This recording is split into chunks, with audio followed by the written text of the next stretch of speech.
नमस्कार बच्चों, सत श्री अकाल, वंदे मातरम।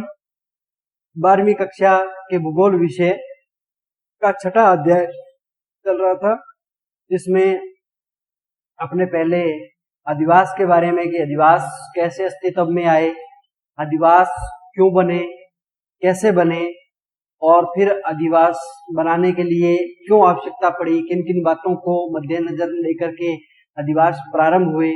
फिर अधिवास के जैसे वर्गीकरण किया, स्थायी और अस्थायी।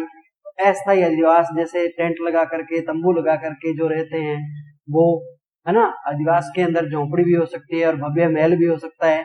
इनके बारे में हमने पहले चर्चा की थी और इसी में हमने अधिवास के कुछ प्रकार देखे थे वर्गीकरण करके, जैसे सघन, गुच्छित, प्रकीर्ण, एकांकी, मिश्रित और पल्ली वाले अधिवास क्या हैं, इनके बारे में हमने चर्चा की थी पहले, है ना, बताया था आप लोगों को। और अब उसके बाद में हमने विश्व का मानचित्र बनाया, जिसमें प्रेरी, पंपाज, डाउन्स, टेपी और वेल्ड और कैटरबरी, इन घास के मैदानों को हमने दर्शाया कि जहां लोग एकांकी बस्ती को ज्यादा वो विस्तारित रूप देते हैं, ऐसे क्षेत्रों की हमने बात की। तो ये सारी बातें हमने अधिवासों के बारे में करी पहले, है ना। जो हमारा लेसन चल रहा है छठा, उसका नाम है विश्व मानव अधिवास। इसके बारे में हमने चर्चाएं की। अब इस अधिवासों के अगर हम प्रतिरूप को देखें, मतलब ये कह सकते हैं कि गांवों के प्रकार को देखें, गांवों का जो प्रकार होता है ना, वो किस किस प्रकार का होता है, तो वो बहुत सारे प्रकार के होते हैं, 10-11 हैं। वो सारे अपने अभी करेंगे कि किस किस प्रकार से कैसे हैं। सबसे पहले रेखीय प्रतिरूप। रेखीय प्रतिरूप को पंक्तिनुमा, मार्गोन्मुख या अर्धचंद्राकार भी कहते हैं। अब ये रेखीय प्रतिरूप होता क्या है? जो रेखीय प्रतिरूप के गांव होते हैं वो किसी सड़क के सहारे, किसी रेलवे लाइन के सहारे, किसी नदी के सहारे, किसी नहर के सहारे बसे हुए होते हैं। वो सारे गांव क्या कहलाते हैं? रेखीय प्रतिरूप में आते हैं। जैसे मैं आपको दिखाता हूं, ये देखो, ये एक नदी है। क्या है? नदी है, ठीक है। कोई ना कोई एक मार्ग हो सकता है, नदी हो सकती है, ये तो एक नदी आ गई। अब इस नदी के ऊपर जो यहाँ मकान बन गए, इस प्रकार से इस नदी के सहारे सारे, इस प्रकार से जो मकान बन गए इस नदी के सहारे सारे, है ना। जो भी मकान कैसे भी बन सकते हैं, अगला, तिरछा, टेढ़ा, कोई भी बना सकता है ना। इस प्रकार से ये जो मकान बन गए, ये एक लंबी पट्टी के रूप में होंगे। किस रूप में होंगे? एक लंबी पट्टी के रूप में बने हुए होंगे। ये एक सड़क मार्ग पे भी हो सकता है, जैसे मान लो ये कोई एक सड़क मार्ग निकल रहा था, है ना। ये कई बार यूं होता है कि कोई एक सड़क मार्ग था और वो आगे जाकर के यूं घूम रहा है ना। इस प्रकार से ये घूम रहा है, ये सड़क मार्ग है और ये घूम रहा है। तो इसके पास में जो यहाँ मकान बने हुए हैं, जहां मकान बने हुए हैं, वो इस प्रकार से हो जाएंगे। इसीलिए इसको अर्धचंद्राकार या मार्गोन्मुख, मार्ग की ओर अग्रसर होने वाले, मगर मार्ग के साथ साथ में, है ना। और या इसको पंक्तिनुमा, कि पंक्तिनुमा स्टेप बाय स्टेप इस तरह से बसे हुए हों पास पास में, वो सारे के सारे क्या कहलाते हैं? रेखिक आरेख कहलाते हैं। यहाँ अर्धचंद्राकार की बात आई। हमारे यहाँ मरुस्थल के अंदर, जो आप 11वीं क्लास में पढ़ के आए हो, मरुस्थल के अंदर इस प्रकार की अर्धचंद्राकार आकृतियां मिलती हैं। ये उर्मिकाएं हैं, जो रेत के टीलों के ऊपर ऐसे रेखाएं सी बनी होती हैं, इनको उर्मिकाएं कहते हैं। तो ये अर्धचंद्राकार आकृतियां मिलती हैं। इस अर्धचंद्राकार आकृतियों को क्या कहते हैं बताओ? ऐसी अर्धचंद्राकार जो मरुस्थल के अंदर आकृतियां मिलती हैं, इनको क्या कहते हैं? इनको बरखान कहते हैं। क्या कहते हैं? बरखान कहते हैं। ये ध्यान रखना, ठीक है। तो ये हुआ रेखिक आरेख। अब जी दूसरा आरेख की बात करते हैं। दूसरे आरेख में क्या है कि तीर आकृति का, तीर प्रतिरूप का। अब जैसे तीर आपने देखा होगा, इस प्रकार से एक तीर बना होता है,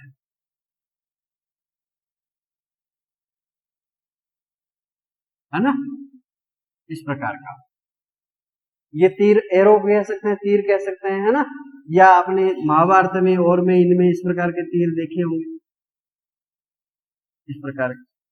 ठीक इसी प्रकार के कोई ना कोई ऐसे जो कोई अवरुद्ध मार्ग से या कोई ऐसे स्थानों के ऊपर इस प्रकार के जो मकान बन जाते हैं, जैसे यहाँ मकान बन गए, है ना, इस तरह से यूं बना सकते हैं अपने, जैसे ये मकान बन के आए, इस प्रकार से एक पट्टी के रूप में सीधे चले, इस प्रकार से ये मकान बने, और ये मकान बनने के बाद में यहाँ ये मकान इस प्रकार से आने लगे, ठीक है ना, और इस प्रकार से ये एक तीखी चोंच के अंदर चले गए, इस प्रकार से ये मकान आ गए,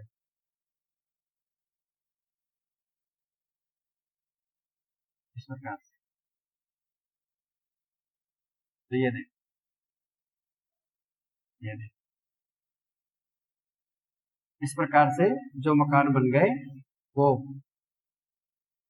क्या बन गए, तीर की आकृति में बन गए ना। तो ये तीर की आकृति के अंदर बनने वाले तीर वाले अधिवास कहलाते हैं, ठीक है। ये पंजाब और हरियाणा, भारत के अंदर पंजाब और हरियाणा में इस प्रकार के आकार वाले गांव आपको ज्यादा देखने को मिलेंगे, इस प्रकार के प्रतिरूप वाले, ठीक है। अगला जो आता है वो आता है त्रिभुज। त्रिभुज कैसा होता है, इस प्रकार से कोई एक ऐसा केंद्रित स्थान होगा, उस स्थान के तीन और इस प्रकार से घिर करके मकान बन गए, जैसे अपने अभी बनाते हैं। ये एक मकान यहाँ बना, मान लो यहाँ पर कोई एक जोहड़ या कोई ऐसा स्थान सामुदायिक कटा हुआ है, और वो स्थान के चारों ओर मकान बनने प्रारंभ हो गए, इस प्रकार से, इस प्रकार से मकान बनने प्रारंभ हो गए, इस प्रकार से ये मकान बनने प्रारंभ हो गए, है ना। तो ये देखो, ये क्या बन गए, त्रिभुज बन गया, इस प्रकार से भी हो सकता है, ठीक है ना। बीच में खाली स्थान हो ये जरूरी नहीं है, कई बार मकान चले इसी प्रकार से गांव के, तो ये त्रिभुज प्रकार का मकान बन गया, प्रतिरूप बन गया गांव का पूरे का, ठीक है ना।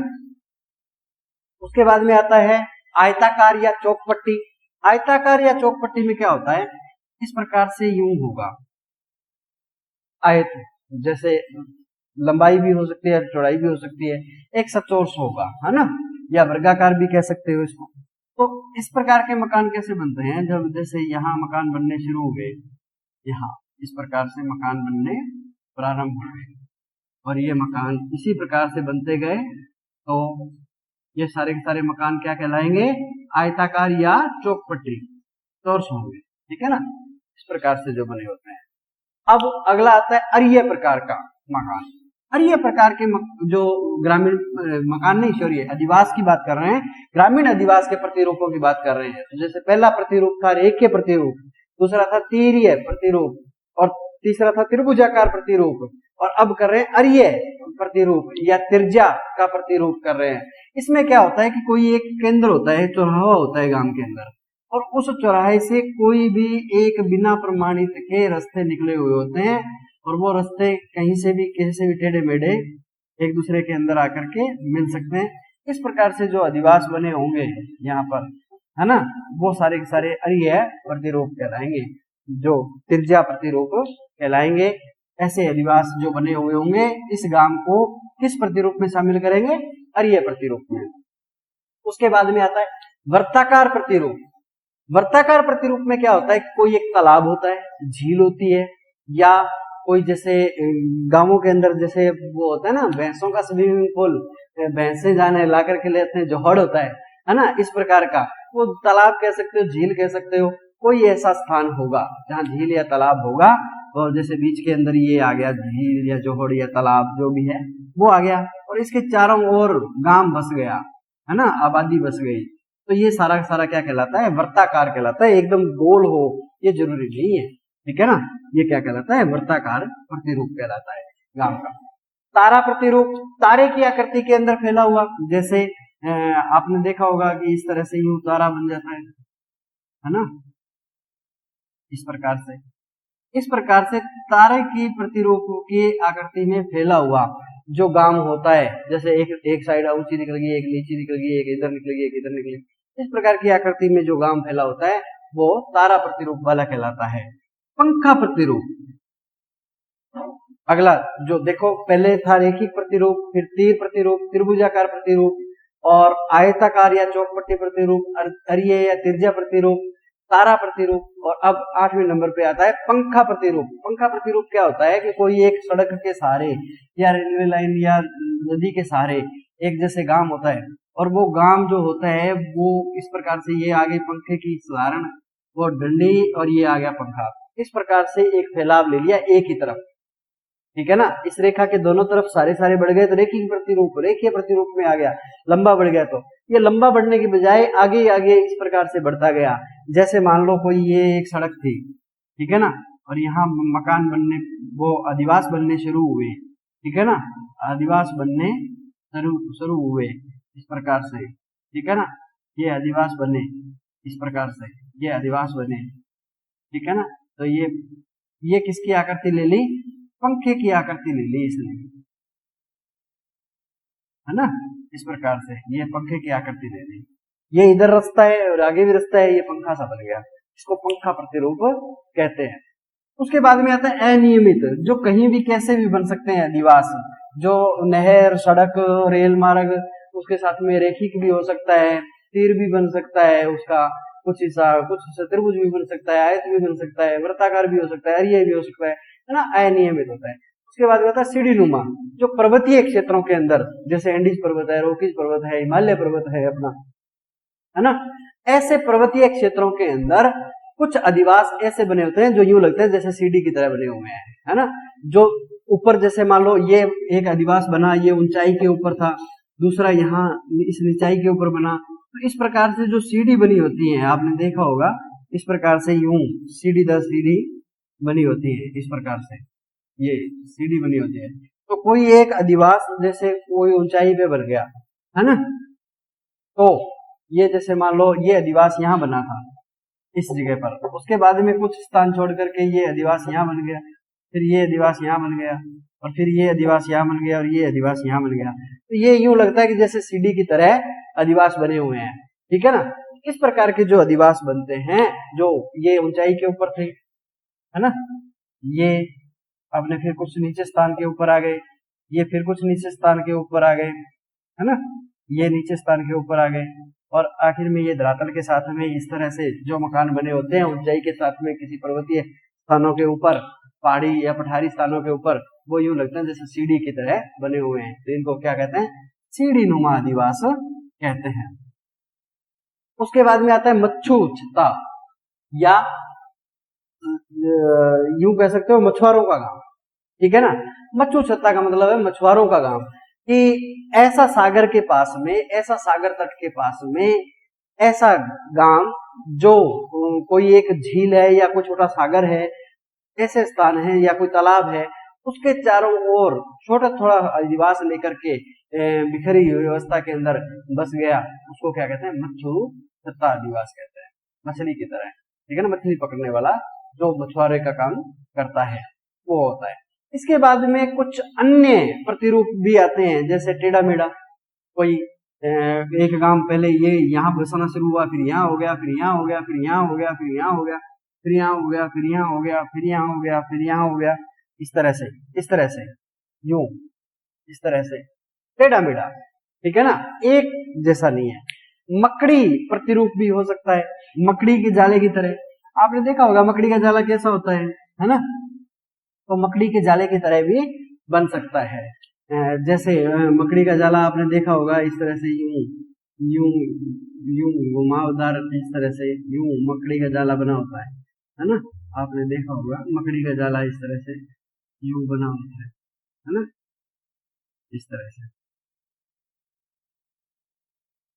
इस तरह से ये मकड़ी के जाले की तरह है, जिसको मकड़ी प्रतिरूप कहा जाता है, इस तरह का तो प्रतिरूप होता है, उसको मकड़ी प्रतिरूप कहते हैं। तो ये जो थे 10-11 प्रतिरूप, वो जो अपने क्या है ग्रामीण अधिवास के प्रतिरूप हैं, जैसे रेखिक प्रतिरूप, तीर प्रतिरूप, त्रिभुजाकार प्रतिरूप, आयत या चौकपट्टी प्रतिरूप, अरिय या तिरछा प्रतिरूप, है ना, तारा प्रतिरूप, वर्ताकार प्रतिरूप, पंखा प्रतिरूप, अनियमित प्रतिरूप आ सकता है, सीढ़ी नुमा प्रतिरूप आ सकता है, मच्छू छत्ता प्रतिरूप आ सकता है ना, टेढ़ा मेढ़ा प्रतिरूप आ सकता है, मकड़ी प्रतिरूप आ सकता है। ये है ग्रामीण अधिवास के प्रतिरूप जो ग्रामीण क्षेत्रों के अंदर बने हुए होते हैं। अलग अलग गांवों का जब भी आप निरीक्षण करना, जिस भी गांव में आप रह रहे हो, जिस भी गांव में आपका कभी भ्रमण हो, कोई ना कोई गांवों में जाते आते रहते हैं ना, तो और नहीं तो सड़क के मार्ग से किसी दूसरे शहर में जा रहे हैं, नगर आप शहर के रहने वाले हो, दूसरे नगर के अंदर जा रहे हैं, तो भी आप कहीं ना कहीं यात्राएं करते हो, घूमने जाते हो, तो रास्ते में आपको गांव मिलेंगे। आप उस गांव को गौर से देखो, आपको पूरा गांव दिखाई देगा और वो गांव गौर से देखना, और आपके सामने कोई ना कोई एक प्रतिरूप इन्हीं में से उस गांव का निकल करके आएगा कि ये गांव इस प्रतिरूप का है। तो आप भूगोल के विद्यार्थी होने के कारण भूगोल घर बैठ करके कम सीखी जाती है, घूम करके ज्यादा सीखी जाती है। अगर आप वास्तविकता में देखोगे तो आपको ये मिलेगा। जैसे आपको बताया कि मरुस्थल के जो टीले हैं उनके अंदर अपने वो मिलते हैं अर्धचंद्राकार आकृतियां, वो आप कभी गौर करोगे तो आपको मिलेगी, उसको बरखान कहते हैं। अब जी ग्रामीण परिवेश की समस्याएं क्या है, जो ग्रामीण अधिवास है उनकी मुख्य मुख्य समस्याएं क्या है। सबसे पहली समस्या आती है ग्रामीण अधिवासियों की, जो गांवों में रह रहे हैं उन लोगों की सबसे बड़ी समस्या है परिवहन की। वहां पर आवागमन के साधन कम होते हैं, सबसे पहली समस्या ये है। आवागमन के साधन कम होते हैं, एक स्थान से दूसरे स्थान पर आने जाने में दिक्कतें होती हैं, तो वहां परिवहन की समस्या होती है। दूसरा पेयजल की, जो पेयजल की बहुत से गांव आज भी भारत में ऐसे हैं जहां पीने का पानी पर्याप्त मात्रा में नहीं पहुंच पाता, पानी की समस्या है। और वैसे भी आपको बताया था कि पूरे विश्व के अंदर 2.4% भाग ही पीने योग्य जल है। 71% जल होते हुए भी पूरी पृथ्वी के ऊपर मात्र 2.4% भाग पीने योग्य जल है, ठीक है ना। उस 71% का अगर हम 100% करें तो इस प्रकार से जल की समस्या है। पेयजल नहीं मिल पाता, पर्याप्त मात्रा में पीने का पानी नहीं मिल पाता, उसके लिए उनको तलाशना पड़ता है या बड़ा संचित अवस्था के अंदर रख करके बड़ा थोड़ा थोड़ा पानी प्रयोग में लेते हैं, है ना। तो ये पानी कम प्रयोग में लिया करो, रोजाना पानी बचाया करो जितना बचे, ताकि जिन गांवों में आज पानी पेयजल की समस्या आ रही है वहां पूर्ति हो सके। फिर स्वास्थ्य सेवाएं उत्तम प्रकार की नहीं मिलती। आपने देखा होगा बहुत से गांवों के अंदर, आपने देखा होगा ये जो आरएमपी जो डॉक्टर होते हैं वो बेचारे घूमते हैं, है ना। और हॉस्पिटल जो बने हुए हैं सरकारी स्वास्थ्य केंद्र नहीं बने हुए हैं प्रत्येक गांव के अंदर, तो स्वास्थ्य सेवाएं उत्तम प्रकार की नहीं मिल पाती। इस कारण से भी इस समस्या का सामना करना पड़ता है। विद्युत आपूर्ति पूर्ण रूप से सभी गांवों के अंदर नहीं है। बहुत सी जगह ऐसे हैं जहाँ विद्युत शुरू तो हो गई लेकिन सारे घरों में कनेक्शन हो ये जरूरी नहीं है, और फिर पूरे दिन विद्युत रहे ये भी जरूरी नहीं है ना। चली भी जाती है तो कई बार तो 24 घंटे नहीं आते, तो ये विद्युत की समस्या रहती है। रोजगार के अंदर क्या होता है, वहां मौसमी बेरोजगारी, छिपी हुई बेरोजगारी बहुत पाई जाती है। छिपी हुई बेरोजगारी ये होती है कि मान लो एक किसान का बेटा है जिसके पास में 100 बीघा जमीन है, अब वहां फसल हो जरूरी नहीं है, वहां सिंचाई के साधन हो ये जरूरी नहीं है, भूमि तो है उसके पास में, लेकिन जब बारिश होगी, बरसात होगी, वर्षा होगी तो ही वो खेती करेगा, तो ये छिपी हुई बेरोजगारी है। मौसमी बेरोजगारी है कि कोई सीजनेबल जहां फसलें पक करके आती हैं उस समय काम मिलता है, बाद में नहीं मिलता, खाली बैठे रहते हैं, ये मौसमी बेरोजगारी है। तो इस प्रकार से रोजगार के साधनों की कमी होती है ग्रामीण क्षेत्रों के अंदर। सूचना और तकनीक की बहुत ज्यादा कमी होती है। आपने देखा होगा ग्रामीण क्षेत्रों में अब इतने अत्याधुनिक मोबाइल चल पड़े हैं, चल दूर बात चले हैं ना, इनके होते हुए भी वहां नेटवर्क नहीं मिलता। वहां नजदीक के अंदर ये समस्या होती है, बात कर रहे हैं, बात बीच में कट गई, क्या हो गया कि नेटवर्क नहीं है इसमें, है ना, कहते हो ना आप लोग ऐसा। तो सूचना तकनीकी की बहुत कमी है। उच्च जो तकनीकी संस्थान है, हायर एजुकेशन के जो संस्थान है, वो गांवों के अंदर नहीं मिलते हैं। वो बड़े बड़े शहरों में या छोटे जो शहर हैं उनके अंदर तो फिर भी मिल जाते हैं, लेकिन जो सुविधाएं महानगरों में मिल रही हैं वो सुविधाएं वहां पर ग्रामीण क्षेत्रों में नहीं मिल रही हायर एजुकेशन की। उनको अगर ऊंचे स्तर के ऊपर तकनीकी शिक्षा प्राप्त करनी है या उच्च शिक्षा प्राप्त करनी है ना, अच्छी शिक्षण प्राप्त करनी है, तो उनको किसी न किसी नगर का सहारा लेना पड़ेगा उनको। तो ये सारी समस्याएं हैं, जैसे परिवहन की, पेयजल की, स्वास्थ्य सेवाओं की, विद्युत की, रोजगार की, सूचना तकनीक की और सूचना प्रौद्योगिकी की, और उच्च तकनीकी संस्थाओं की या उच्च शिक्षण संस्थानों की कमी होती है ग्रामीण क्षेत्रों के अंदर। कई गांव तो ऐसे हैं जहाँ प्राइमरी के स्कूल हैं, बाद में है ही नहीं, तो उनको हायर एजुकेशन लेने के लिए और ऊंचे बढ़िया पढ़ाई करने के लिए, अच्छा शिक्षित होने के लिए, कुछ तकनीकी शिक्षाएं प्राप्त करने के लिए उनको दूसरी जगह पर जाना पड़ता है। ये सारी समस्याएं ग्रामीण परिवेश की समस्याएं हैं। तो इन्हीं के साथ में हमारा ग्रामीण अधिवास एक चैप्टर इसका जो छठा अध्याय है, जिसका पहली कक्षा में भी हमने कुछ बातें की थी ग्रामीण अधिवासों के बारे में और अधिवास के बारे में, और आज भी हमने इसके प्रतिरूप और प्रकारों के बारे में बात की कि ये प्रतिरूप ग्रामीण क्षेत्रों के पाए जाते हैं और ये समस्याएं इनके बारे में हमने अध्ययन किया। अब अगली कक्षा के अंदर हम नगरों के बारे में अध्ययन करेंगे। Thank you.